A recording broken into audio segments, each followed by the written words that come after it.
Ai, adarra da nire galgarria.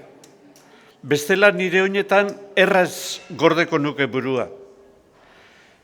Nik uste nuen, mesede handi bat neukala adarra paingarri honetan eta madarikatzen dituen nire oin, mehe eta argalak.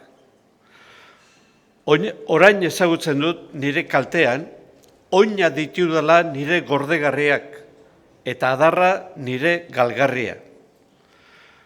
Honetan zegoela, heldu ziren txakurrak eta iztaria eta harrapatu zuten.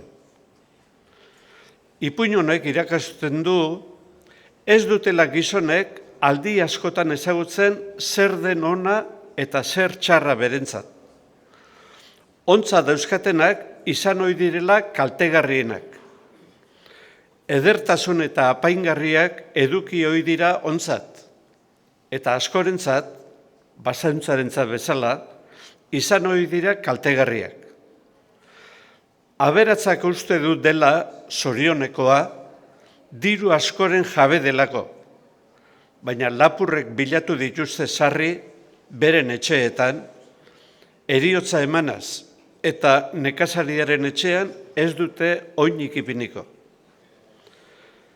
Itzurapen hutzak ez zaitzala harrotu, okerra zuzentzat ez da gizun hartu.